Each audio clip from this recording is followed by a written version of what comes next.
السلام علیکم دوستانو، خدای دې چې روغ او جوړ وایاست. راځئ نن زموږ دغه درس د پروګرامینګ د ژبو په باره کې دی. د پروګرامینګ دپاره لکه څنګه چې موږ د خبرو دپاره ژبې لرو، پښتو، فارسي، انګلیسي، همداسې موږ د پروګرامینګ دپاره هم ژبې لرو. د پروګرامینګ ژبې چې دي د پروګرام د لیکلو لپاره پروګرام خپله داسې دی لکه موږ چې خبرې کوو یو چاته چې ته به دغسې وکړې دغسې به وکړې دغسې به وکړې. دا خپله د پروګرام ژبه ده چې موږ بیا کمپیوټر ته ورکوو چې هغه بیا په صفریه واړوي، او کمپایلر خپله د ترجمان په معنا دی چې دا زموږ کوډ چې موږ کړی دی دا د کمپیوټر سی پی یو ته یا د کمپیوټرانو یا د سرورونو یا د های کمپیوټرانو سی پی یو یا دغه ته ترجمه کوي. دا خپله د ترجمان حیثیت لري. اوس راځو نن درې ژبې چې موږ عموما د پروګرامینګ دپاره لرو. یو های لیول ده، یو لو لیول ده، یو اسمبلي لنګویج ده. چې لو لیول لنګویج ته میشن لنګویج هم ویل کېږي.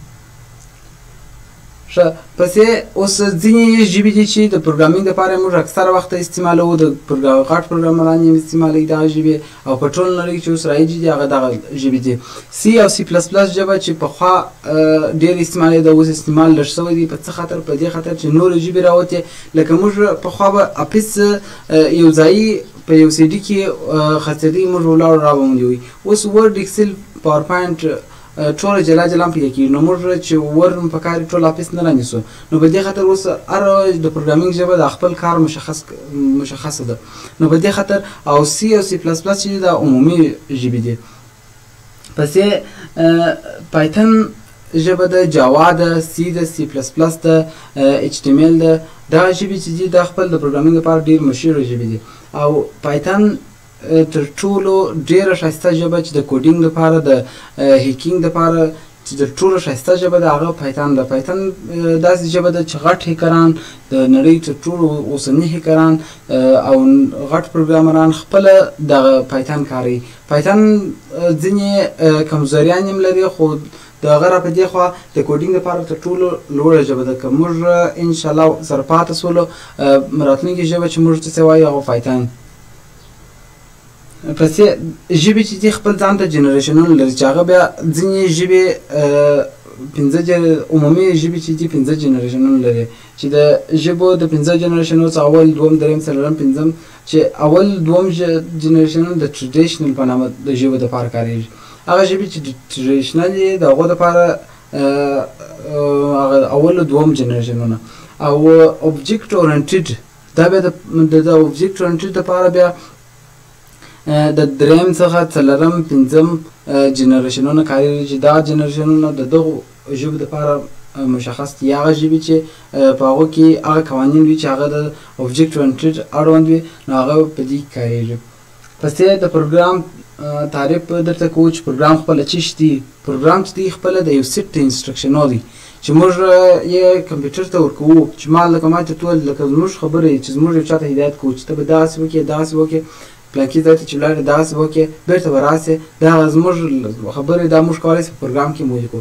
چې انشاءالله راتلونکي کې موږ څو مثاله تاسو ته لیکو په راتلونکي ویډیو کې، چې هغه مثالونه کې به تاسو ووینئ چې موږ اوس څنګه کولی شو کوډینګ ولیکو، څنګه د کوډینګ اړوند کار وکړو. دا رقم یو څه به تاسو ته در وښیم. پسې پروګرام چې دی، پروګرامونه خپل ځان ته ډولونه لري. چې یو اوپن سورس پروګرام دی، یو کلوز سورس پروګرام دی. اوپن سورس پروګرام چې خپله هغه کوم پروګرامونه چې کوډ یې موږ کولی شو چې ووینو، د هغو پروګرامونو چې موږ یې کولی شو کوډ یې ووینو هغه اوپن سورس چې په هغه کې موږ کولی شو تغیر راولو، په خپله خوښه جوړ کړو. او بل بیا کلوز سورس دی، لکه د اپل کمپنۍ اپلیکیشنونه چې هغه ټوله کلوز سورس دی. کلوز سورس کې بیا موږ نشو کولی چې خپله کار وکړو، موږ به مجبور یو چې د هغو جوړ شوي اپلیکیشنونه د هغوی په خوښه کار کړو. پسې راځو کمپیوټر چې دی خپله یو برقي اله ده چې دا زموږ کار ټوله د کمپیوټر سره دی. نو په دې خاطر راځي د کمپیوټر په اړه کې موږ څه معلومات ترلاسه کړو. کمپیوټر چې دی خپله یو برقي اله ده چې کولی شي ډیټا واخلي، رایه کړي، شریکه کړي او ذخیره کړي. او عمومي وظیفه د دې د کمپیوټر چې دی هغه پروسیسر دی. او کمپیوټر دوې برخې لري، یو هارډویر دی، یو سافټویر دی. دا مو وویله چې ژبې د کمپیوټر ده. کولی شي چې دغه لیکچر زه تاسو ته په واتساپ ګروپ کې هم در کوم، او کولی شي زما د ګوګل ډرایو څخه د لاندې لینک څخه ډاونلوډ کړي. چې یو های لیول لنګویج ده، یو لو لیول لنګویج ده. خپله دا اوس ما درته وویل دا پسې object oriented programming دی او بیا traditional programming دی چې هغه د لومړي جنریشن د دوم جنریشن لپاره کارېدله او هغه بیا د درېیم څلورم پنځم جنریشن لپاره کارېدل.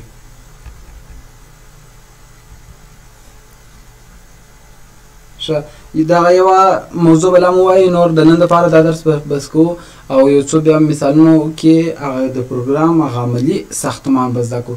موږ غواړو چې دغه پروګرام دا که څه زموږ مطلب دلته د کوډینګ سره اشنایي ده، غواړو چې کوډینګ زده کړو. نو په دې خاطر زه څه نه څه تشریحي درسونه هم درکوم په دې خاطر چې که سبا ستاسې په کارو کې څه مشکل پیدا شي تاسو کولی شئ چې اتومات سرچ هم پسې وکړئ په دغه برخه کې. نو اوس راځو سټرکچر چې دی د سی یا سی پلس پلس پروګرام د سی یا سی پلس پلس پروګرامینګ دا سټرکچر داسې جوړ دی چې اول هیډر فایل چې وروسته په پروګرام کې زه ښیم چې هیډر فایل څه شي. هیډر فایل لیکو، بیا مین فنکشن چې یو فنکشن موږ لیکو، د هغه څخه بعد د هغې په مابین کې نو بیا زموږ هغه کوم کوډ چې دی یا زموږ کوم هدف دی یا موږ کوم اپلیکیشن جوړو یا کوم ګیم جوړو د هغه اړوند موږ خپل کوډ په مابین کې لیکو او پروګرام رن کوو. تر بیا ښه وخت که کوم پوښتنه مو درلوده کولی شئ په کمنټ کې وکړئ. که مو زموږ چینل تر اوسه نه دی سبسکرایب کړی نو ضرور یې سبسکرایب کړئ.